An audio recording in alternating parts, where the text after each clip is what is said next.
ಶ್ರೀ ಗಣಪತಿ ಶಾರದಾ ಗುರುಭ್ಯೋ ನಮಃ. ಯತ್ರ ಯೋಗೇಶ್ವರ ಕೃಷ್ಣೋ ಯತ್ರ ಪಾರ್ಥೋ ಧನುರ್ಧರಃ ಯತ್ರ ಶ್ರೀ ವಿಜಯ ಭೂತಿರ್ಧ್ರುವ ನೀತಿರ್ಮತಿರ್ಮಮ.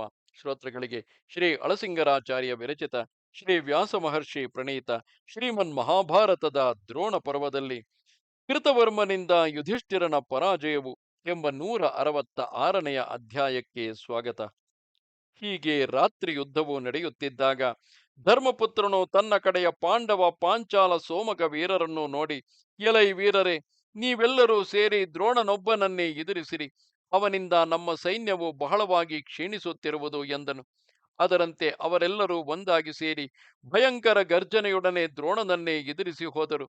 ನಮ್ಮವರು ಪ್ರತಿಗರ್ಜನೆಗಳಿಂದ ತಮ್ಮ ಯುದ್ಧೋತ್ಸಾಹಗಳನ್ನು ತೋರಿಸುತ್ತಾ ಅವರಿಗೆದಿರಾಗಿ ತಮ್ಮ ಶಕ್ತಿಗೂ ಪೌರುಷಕ್ಕೂ ಉತ್ಸಾಹಕ್ಕೂ ತಕ್ಕಂತೆ ಯುದ್ಧವನ್ನು ನಡೆಸುತ್ತಿದ್ದರು. ಇಷ್ಟರಲ್ಲಿ ಕೃತವರ್ಮನು ದ್ರೋಣನಿಗೆ ಎದಿರಾಗಿ ವೇಗವಾಗಿ ಹೋಗುತ್ತಿದ್ದ ಯುಧಿಷ್ಠಿರನನ್ನು ನೋಡಿ ಮದದಾನೆಯು ಆನೆಯನ್ನು ಎದುರಿಸುವಂತೆ ಅವನನ್ನು ದಾರಿಯಲ್ಲಿಯೇ ತಡೆದನು.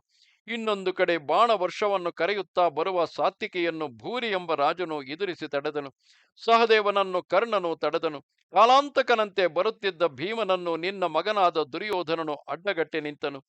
ನಕುಲನನ್ನು ನಿನ್ನ ಮೈದುರನಾದ ಶಕುನಿಯು ತಡೆದನು. ಶಿಖಂಡಿಯನ್ನು ಕೃಪನು, ಮಯೂರವರ್ಣದ ಕುದುರೆಗಳುಳ್ಳ ಪ್ರತಿವಿಂಧ್ಯನನ್ನು ದುಶ್ಯಾಸನನು, ಅನೇಕ ಮಾಯಗಳನ್ನು ಬಲ್ಲ ಘಟೋತ್ಕಚನನ್ನು ಅಶ್ವತ್ಥಾಮನು, ದೃಪದನನ್ನು ವೃಷಸೇನನು, ವಿರಾಟನನ್ನು ಶಲ್ಯನು, ನಕುಲ ಪುತ್ರನಾದ ಶತಾನೀಕನನ್ನು ಚಿತ್ರಸೇನನು, ಅರ್ಜುನನನ್ನು ಅಲಾಯುಧನೆಂಬ ರಾಕ್ಷಸನು ದ್ರೋಣನ ಸಮೀಪಕ್ಕೆ ಬಾರದ ಹಾಗೆ ಅಡ್ಡಗಟ್ಟಿ ನಿವಾರಿಸಿದರು.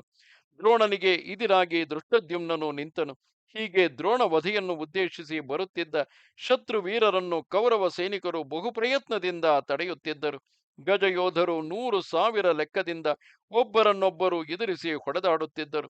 ಯುದ್ಧಕ್ಕಾಗಿ ಪ್ರೇರಿಸಲ್ಪಟ್ಟ ಕುದುರೆಗಳು ರೆಕ್ಕೆಯುಳ್ಳ ಪರ್ವತಗಳಂತೆ ಓಡಾಡುತ್ತಾ ಒಂದನ್ನೊಂದು ತಡೆಯುತ್ತಿದ್ದವು. ಅಶ್ವಯೋಧರು ಪ್ರಾಸ, ಶಕ್ತಿ, ವೃಷ್ಟಿ ಮೊದಲಾದ ಆಯುಧಗಳನ್ನು ಹಿಡಿದು ಗರ್ಜನ ಪ್ರತಿಗರ್ಜನಗಳನ್ನು ಮಾಡುತ್ತಾ ಹೊಡೆದಾಡುತ್ತಿದ್ದರು. ಗದೆ, ಮುಸಲ ಮೊದಲಾದ ಆಯುಧಗಳನ್ನು ಹಿಡಿದು ಪದಾತಿಗಳನ್ನು ಎದುರಿಸುತ್ತಿದ್ದರು. ಹೀಗೆ ಅಲ್ಲಲ್ಲಿ ಯುದ್ಧವು ನಡೆಯುತ್ತಿದ್ದಿತು. ಕೃತವರ್ಮನು ಸಮುದ್ರ ವೇಗವನ್ನು ವೇಲೆಯು ಹೇಗೋ ಹಾಗೆ ಯುಧಿಷ್ಠಿರನ ಮಾರ್ಗವನ್ನು ತಡೆದು ನಿಲ್ಲಲು ಯುಧಿಷ್ಠಿರನು ಕೋಪದಿಂದ ನಿಲ್ಲು ನಿಲ್ಲೆಂದು ಹೇಳಿ ಕೃತವರ್ಮನ ಮೇಲೆ 5 ಬಾಣಗಳನ್ನು ಬಿಟ್ಟನು. ತಿರುಗಿ 20 ಬಾಣಗಳನ್ನು ಪ್ರಯೋಗಿಸಿದನು. ಕೃತವರ್ಮನು ಒಂದು ಭಲ್ಲದಿಂದ ಯುಧಿಷ್ಠಿರನ ಕೈಯಲ್ಲಿದ್ದ ಬಿಲ್ಲನ್ನು ಕತ್ತರಿಸಿ ಅವನ ಮೇಲೆ 7 ಬಾಣಗಳನ್ನು ಬಿಟ್ಟನು. ಒಡನೆಯೇ ಯುಧಿಷ್ಠಿರನು ಬೇರೊಂದು ಬಿಲ್ಲನ್ನು ತೆಗೆದುಕೊಂಡು ಕೃತವರ್ಮನ ಎದೆಗೂ ತೋಳುಗಳಿಗೂ ಗುರಿಯಿಟ್ಟು 10 ಬಾಣಗಳನ್ನು ವೇಗದಿಂದ ಬಿಟ್ಟನು. ಕೃತವರ್ಮನು ಅದರಿಂದ ಬಹಳವಾಗಿ ನೊಂದು ರೋಷಾವಿಷ್ಟನಾಗಿ ಯುಧಿಷ್ಠಿರನ ಮೇಲೆ 7 ಬಾಣಗಳನ್ನು ಬಿಟ್ಟನು.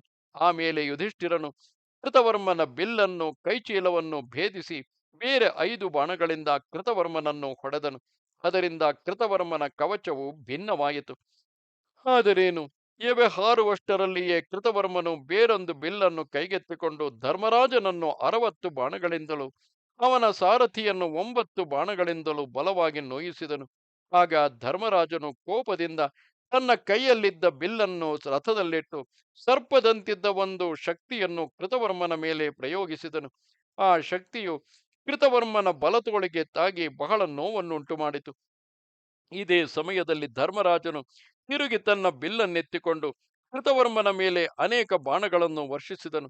ಆಗಲೂ ಕೃತವರ್ಮನು ಎದೆಗುಂದದೆ ತನ್ನ ಹಸ್ತವೇಗದಿಂದ ನಿಮಿಷಾರ್ಧದಲ್ಲಿಯೇ ಯುಧಿಷ್ಠಿರನ ರಥಾಶ್ವಗಳನ್ನು ಸಾರಥಿಯನ್ನು ಕೆಡಕಿ ಅವನನ್ನು ವಿರಥನನ್ನಾಗಿ ಮಾಡಿದನು. ಆಮೇಲೆ ಧರ್ಮರಾಜನು ಕತ್ತಿ ಗುರಾಣಿಗಳನ್ನು ಕೈಗೆತ್ತಿಕೊಳ್ಳಲು ಕೃತವರ್ಮನು ಅದನ್ನು ಆ ಕ್ಷಣವೇ ಬಾಣಗಳಿಂದ ತುಂಡು ಮಾಡಿದನು. ಆಮೇಲೆ ಯುಧಿಷ್ಠಿರನು ಸುವರ್ಣ ದಂಡವುಳ್ಳ ಒಂದು ತೋಮರವನ್ನು ಹಾರ್ದಿಕ್ಯನ ಮೇಲೆ ಬೀಸಿದನು. ಕೃತವರ್ಮನು ಅದನ್ನು 2 ತುಂಡಾಗಿ ಕತ್ತರಿಸಿದುದಲ್ಲದೆ ತನ್ನ ಹಸ್ತವೇಗದಿಂದ 106 ತೀಕ್ಷ್ಣ ಬಾಣಗಳನ್ನು ಯುಧಿಷ್ಠಿರನ ಮೇಲೆ ಪ್ರಯೋಗಿಸಿದನು. ಆ ಬಾಣಗಳಿಂದ ಧರ್ಮರಾಜನ ಕವಚವು ಭಿನ್ನವಾಗಿ ಅಂತರಿಕ್ಷದಿಂದ ಉದುರುವ ನಕ್ಷತ್ರಗಳಂತೆ ಪುಡಿಪುಡಿಯಾಗಿ ಬಿದ್ದಿತು. ಹೀಗೆ ಕೃತವರ್ಮನ ಬಾಣ ಪ್ರಹಾರದಿಂದ ಧರ್ಮರಾಜನಿಗೆ ರಥವು ಮುರಿಯಿತು, ಕವಚವು ಹರಿಯಿತು, ಧನುಸ್ಸು ತುಂಡಾಗಿತು, ಮೈಯೆಲ್ಲವೂ ಜರ್ಝರಿತವಾಯಿತು. ಇದರ ಮೇಲೆ ಧರ್ಮಪುತ್ರನು ಆ ಕೃತವರ್ಮನ ಮುಂದೆ ನಿಲ್ಲಲಾರದೆ ಯುದ್ಧರಂಗದಿಂದ ಹಿಂತಿರುಗಿ ಹೊರಟು ಹೋದನು. ಹೀಗೆ ಕೃತವರ್ಮನು ಯುಧಿಷ್ಠಿರನನ್ನು ಜಯಿಸಿದ ಮೇಲೆ ಹಿಂತಿರುಗಿ ದ್ರೋಣನ ಬಳಿಗೆ ಹೋಗಿ ಅವನಿಗೆ ಚಕ್ರ ರಕ್ಷಕನಾಗಿದ್ದನು. ಇದು 166ನೆಯ ಅಧ್ಯಾಯವು. ನಮಸ್ತೆ ಶಾರದೆ ದೇವಿ, ಕಾಶ್ಮೀರ ಪುರವಾಸಿನಿ, ತ್ವಾಮಹಂ ಪ್ರಾರ್ಥಯೇ ನಿತ್ಯಂ, ವಿದ್ಯಾದಾನಂಚ ದೇಹಿಮೆ. ನಮಸ್ಕಾರ.